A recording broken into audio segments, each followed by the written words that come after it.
Hey guys, this is Yoda. I figured I'd send out another build update for Meiko since after a few recent changes, I've been playing the Cloak a lot more. The Cloak is what buffs your sibling of Earth, known as Dave. The changes that drove me to this direction are number one, the legendary itself was buffed a few times in a row, and Dave was buffed, which also buffed the legendary. So it actually does a lot of damage now, and the keys are kind of easier to survive compared to how much damage you have to do to time the key after the most recent change. So, having more damage in your build is good. Also, Warden of the Temple was changed. So, Spirited Vortex, they finally updated the tooltip. When you spend your Warden stacks on Spirited Vortex, you get 30% dodge chance instead of 15, which means that you want to be spending at least half or roughly half of your Warden stacks on Spirited Vortex, which means you're losing 25 Serenity stacks, every time you do that.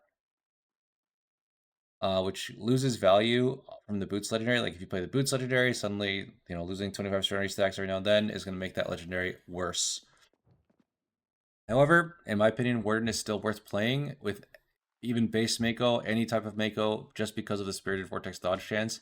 It is actually massive against physical hits, any dodgeable hits. And that is actually one of the reasons this Dave build is even playable at all. So those are the two main reasons I kind of swapped over. But as for how the build actually looks, this is what I'm playing right now. I don't have Earthwell or Guardian's Fluidity, but I do have Resonance, Unwavering Spirit, and of course we have Earthborn to lower the cooldown of your Dave, Twin Souls Bulwark. It is quite important that your weapon is Fated Strike and has Inspired Allegiance on it.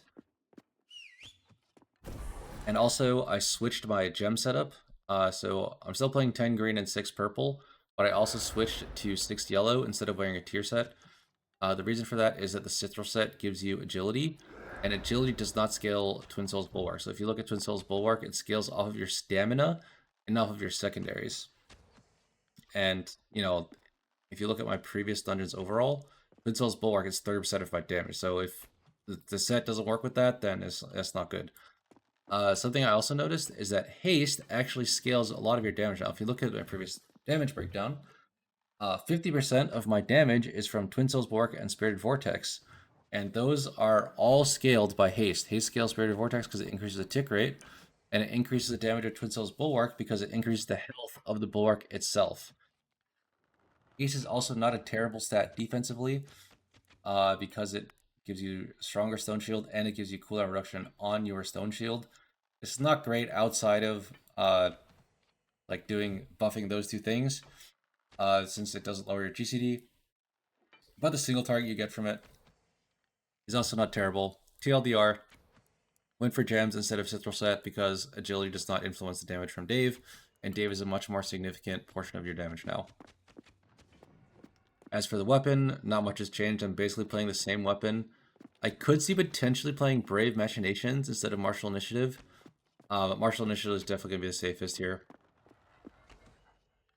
And yeah, if you don't have full 35%, don't sweat it too much. Yellow 6 isn't that big of a power spike. Just go green 10, purple 6, and like as much yellow as you can get after that. But obviously, if you have the 35% requisites, then this is probably, in my opinion, the best setup right now. I have seen people messing with Diamond, but I don't think it's very good. And yeah, that is it for the quick build update.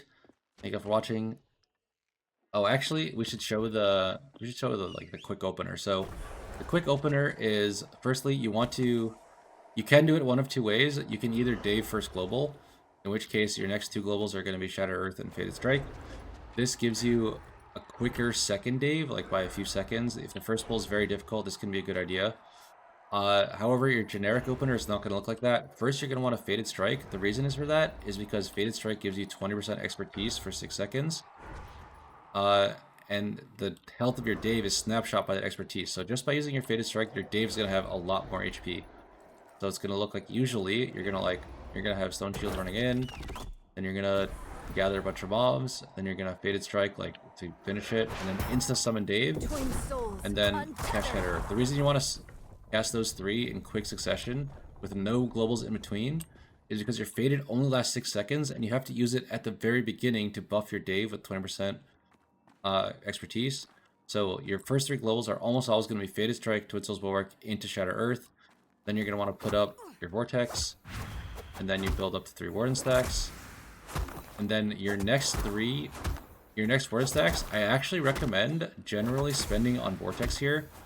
The reason is, you could spend them on Palm Strike to get some Serenity stacks, but those Serenity stacks, without the Serenity Legendary, are actually not that valuable. It is much more valuable defensively to get yourself up to a 30% dodge Vortex before your Dave runs out. Then after that, just like, you know, alternate.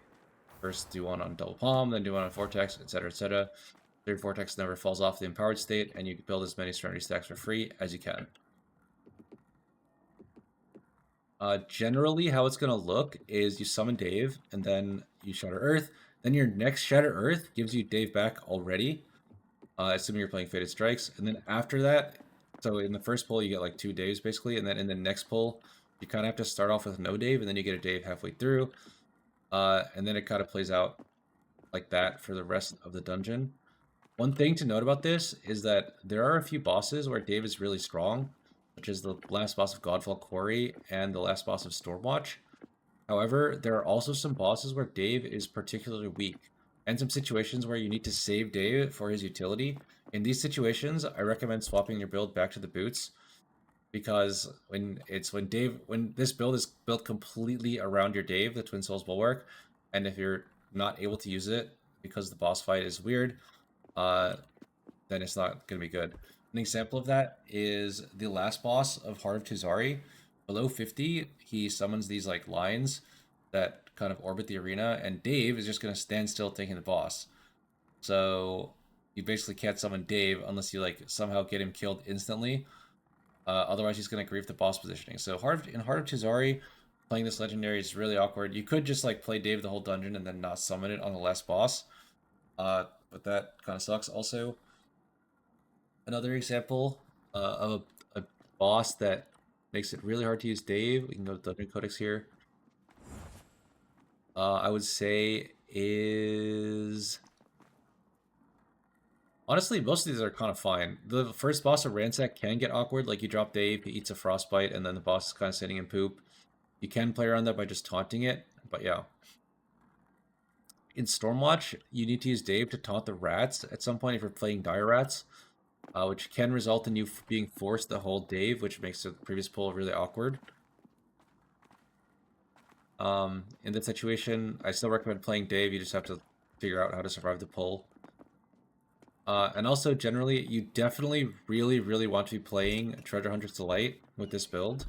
The reason is, when Dave is not down, you are significantly weaker than a Serenity Meiko. Serenity Meiko is going to not only have the Serenity Legendary, you also have like points in Earthborn and Warden of the Temple, so they're going to have Earthwell and or Guardian's Fluidity / Peace Field or whatever, so they're going to be, when you play the Serenity Legendary, you're going to be generically tankier, but you're not going to have access to like your Super Dave. So it is a bit of a trade-off. The Dave build definitely does way more damage. And it is actually fine defensively. Honestly, by the time Dave dies, a lot of the time you just charge up back to 2 Stone Shields, and then you have like, you basically just have to not lose Stone Shield before you get your next Dave, depending on the pull. And also, since you're doing so much more damage, the pulls tend to die a lot faster, which means you are in less danger in general as a result. Anyway, that's actually going to be it for the video. Thank you for watching. Peace out.